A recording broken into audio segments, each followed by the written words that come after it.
I understand the difference in broker dealers and market makers, but I feel like I got some trick. Obviously, I took the test and I didn't pass the first time. So I got tricked on the differences between broker dealers, market makers, traders, and I feel like it's very easy. Okay. But So what's a broker dealer? Oh, you're asking me the questions? I thought I was asking you the questions. No. It goes back and forth. What do you think a broker dealer is? A broker dealer is the. Don't look at that. Look at me. Try to explain. Who do you work for? No, I don't need to know that. But you work for. I can tell you who I work for. Okay, so you work for a broker dealer, right? I know you work. They're money manager. So you work for a place that is a firm that executes transactions, right? Yes. So that is a broker dealer. A broker dealer is a firm that executes transactions. That's a broker dealer. There are different ones that do specific things. Like an underwriter is a type of broker dealer. Now, a lot like your firm does all of this crap. So a broker dealer can do everything or it can be specific. So like an underwriter is a broker dealer that helps companies go public. A market maker is a broker dealer that actually buys and sells securities all day long to create liquidity. And they have a lot of rules. They have to be there all day. They have to be there from 9:30 to 4, buying and selling relative to the inside market, stuff like that. That's all stuff. That's a type of broker dealer. Okay. And market makers use their own principles. So that's why I'm saying this is, it's a little fluid, right? So broker dealer is the overarching thing, right? So the overarching thing is the broker dealer. Underneath it is all the different types of broker dealers. Like they have ones that just sell mutual funds. They have introducing broker dealers, which just kind of just bring customers in and send them to a bigger broker dealer and get paid for it. Because you can't be paid on customer business unless you are a broker dealer, right? Did you know that? So like broker dealers get paid. So let's say you have a bunch of rich people that run hedge funds, but you're not an executor. You're not good at that, but you can send them to a broker dealer and get paid for that as like an agent, or even create your own broker dealer and get paid for that. Okay. Understand? So broker dealers can only get commissions. Basically, that's how they work. And commissions can be pretty much only paid to broker dealers. But again, depending on what kind of thing you do, there are different types. So we have the underwriter who helps companies go public. We have market makers that buy and sell all day long on NASDAQ or over the counter to create liquidity. So if you want to buy stock in an over the counter stock, you're probably buying it from a market maker. They're the ones who have the bids and the asks and all that stuff. Okay? Okay. Now. So then you bring in an, go ahead. Go ahead, say it. I was going to say, then you bring in an investment advisor, which is underneath. That's not a broker. No, that's not even a broker dealer. Okay. An investor. So understand where you work. There's JP Morgan. Okay. Yep. And then we have the broker dealer and they have investment advisor and they have the bank. An investment advisor is a firm that gives advice for a fee. Technically, a broker dealer is not an investment advisor. So if you get the 66, you would work for the JP Morgan broker dealer and the asset manager. Okay. Okay. And that would be the head. That would be the investment advisory firm. So an investment advisory firm is not underneath a broker dealer. It's parallel. Parallel.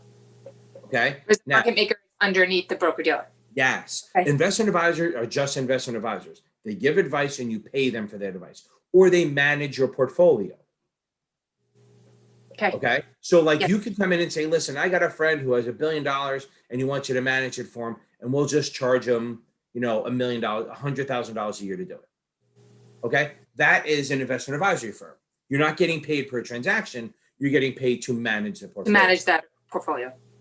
Okay. Now, on the other side, a broker dealer, if you bring in $1 million, they only get paid if you get them to do a transaction. Okay. Like I did get $1 million with you, and maybe you can charge them interest on something, but other than that, you're not making a dime unless they do trades. Okay. In commission. Do you see the difference?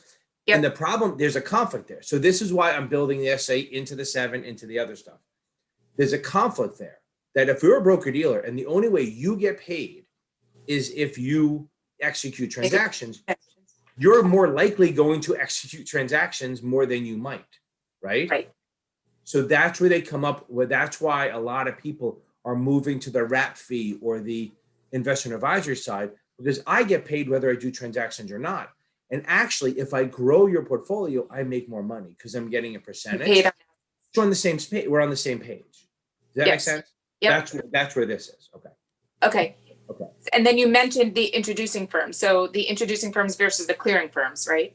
Mhm. Those are the differences. So an The two- introducing firm is just someone who doesn't actually hold funds or assets. All you're doing is introducing a customer to the clearing firm, who then Oh, does okay. all the crap, and then you just get paid for it. It's a great That's- deal. A lot of firms. So that's where the introduce- omnibus accounts are, right? So like in Yep. 401k, we had omnibus accounts. Yep. Mhm. Okay. Okay. And the clearing firms are doing all the transactions. Yep. Okay. And they're doing the clearing and the margin and the money movement and all that crap.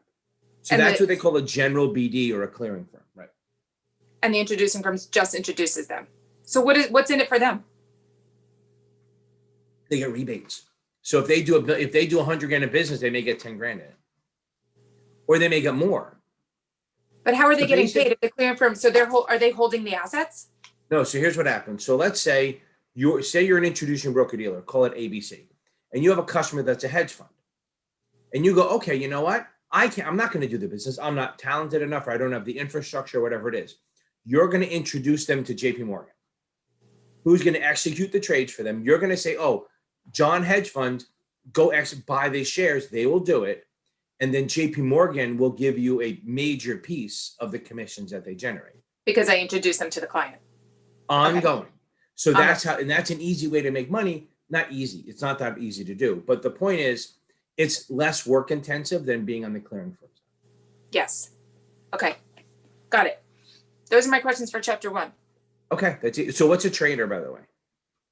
Somebody that's actually doing the transactions. Yeah, and they're usually the market maker, the guy trading, using their own portfolio, stuff like that.